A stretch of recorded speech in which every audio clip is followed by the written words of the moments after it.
Oh, speaking of stocks, last thing. Friedrich Merz, Chancellor of Germany, is proposing, get this, a grand European stock exchange that combines the financial centers of Paris, London, Germany, into one European stock exchange to compete with America. Instead of having different ones in different countries, it's just the European Stock Exchange, which is where European countries could list. It's an interesting idea. You know, one of the big things that puts Europe kind of on the back foot as it separates itself from America a bit, although it's kind of coming back together, is that the financial power of like the dollar in New York and the New York Stock Exchange. Even a lot of European companies will list in New York because that's where you can get all the capital. That's where all the money is. And I think he wants to group up Europe to get big enough of scale that you could, it's not a bad idea. It's not crazy. But one more note on that, why I think that Europe and America are getting kind of pushed back together, you know, because like Trump has done everything possible to alienate Europe and push them into arms of China. But realistically, the facts on the ground are making it so that they have to be friends. And like the main thing is that this recent China rare earth metal thing, which I think is a huge own goal. I talked about it on the pod, but if you don't know, the really short version is that China is making anyone who wants to build anything with rare earth metals have to apply to their government. You have to submit a form and like get approved by them, which is like kind of crazy. Like, and if you buy like scandium or dysprosium or whatever, things that go in wind turbines, and China has 90% of the market, so you have to buy from them. If you buy it from them and then you build something with it, they can tell you no. They can be like, no, you can't build that, or you can't sell it to somebody. And that's never been the case before. And so this is like such a big shift that it's got everybody panicking. Like there was a G7 meeting today and Japan was like openly like going to European countries and to America and being like, we have to unite against this. And like Japan's been pissed at America for the tariff stuff, but like this is kind of this is so, you know, spooky and draconian because rare earth metals are part of like everything in the new economy. EVs, defense, solar panels, wind turbine, everything requires these rare earth metals and they all come through China, and China's restricting or having enormous control. America started, so it's pretty predictable. I mean, yeah, it's in response, but it's such an escalation. And because it doesn't only affect America, it affects every other country. It's like got them spooked. I think it was a bad idea on China's part. I really don't think it was I think it was too early at the very least. Is rare earth metals even rare? Is that a real question you're asking? Or are you trying to kick me off my presentation? Because I already said this, but because people here don't all watch a fucking full ass podcast, I do want to briefly say that they are not rare. Every country, every year has an article like this come out that's like, we just discovered massive deposits of rare earth minerals. And then everybody in the comments is like, holy shit, ha ha ha, how lucky are we? God smiles on us yet again. Kazakhstan found 20 million. China found a massive deposit in Yunnan. Sweden found the largest deposit of rare earth metals in Europe. And then the very next week, Norway discovers the largest deposit of rare earth metals. It's like, wait, what? Sweden and Norway independently discover their own largest rare earth metal things? They're not rare. Wyoming, we found it.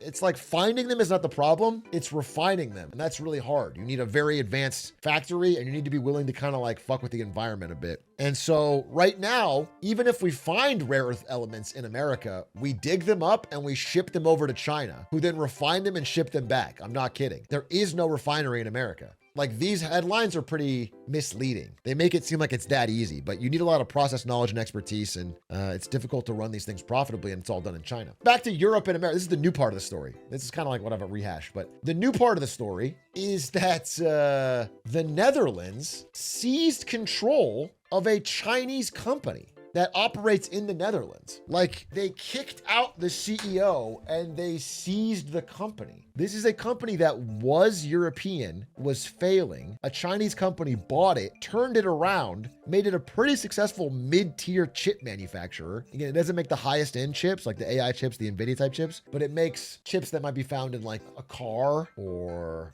the not latest phone or things like that. And so they seized the company. People are saying socialism, but actually no. So It's like national securityism because they seized the company, but all the profits still go to China. They only seized control of the company. It's actually a very unique, they don't own the company. They made sure that like the owners still get the money, but they have no say. They got rid of the CEO, but basically it's a CEO replacement. Like everything runs the same, but the CEO is gone. I mean, it's kind of in response to the fact that like America's pressure to crack down on chip exports and like the Netherlands is falling in line with that. But this is all like a tit for tat around this trade war, around these rare earth metals and the high tech restrictions. Again, I guess what I'll say is like every country is getting caught in the middle of America saying, hey, if you've ever done anything economically with America, you can't sell high tech shit to China. And then China saying, if you've ever done anything with a rare earth mineral, you can't sell shit to America.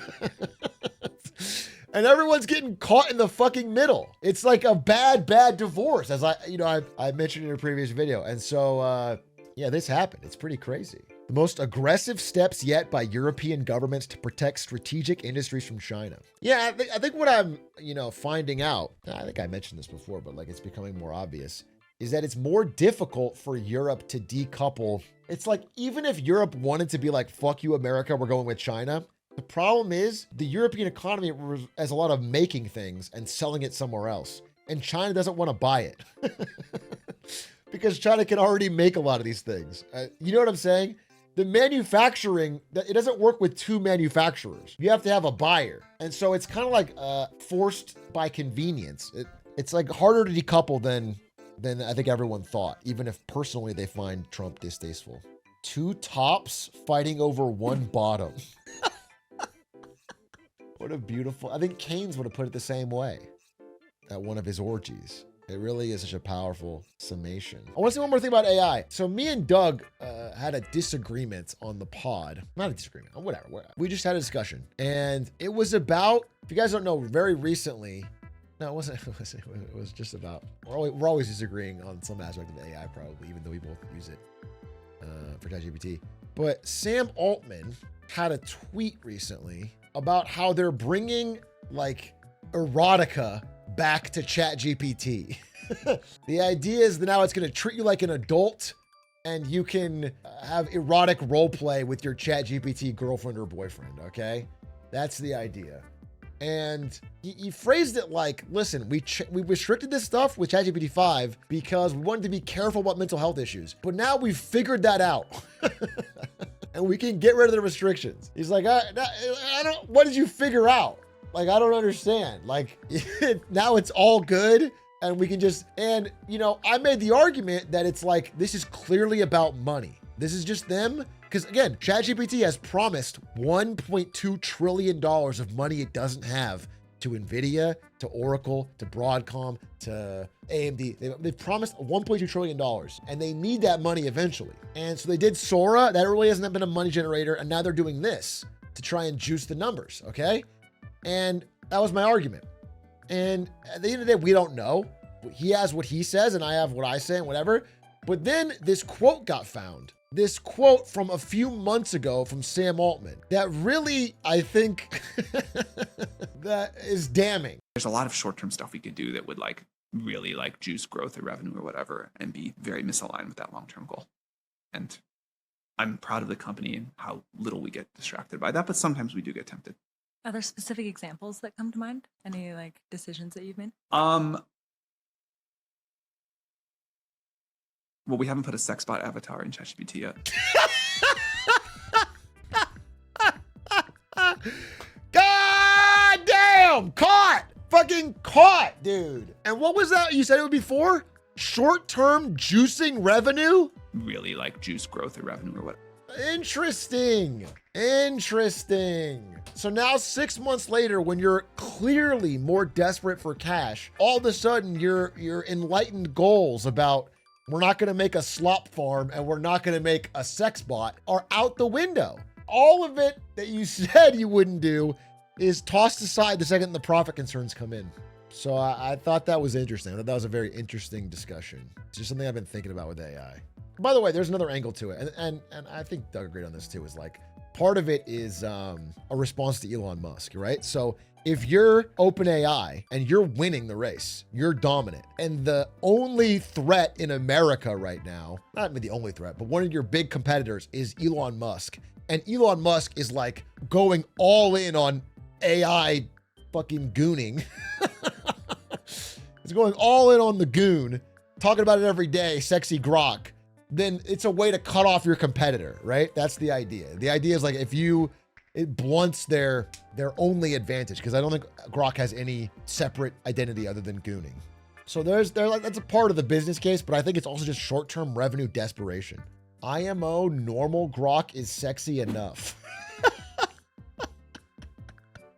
What are you, white knighting original Grok? You're beautiful as you are, Grok.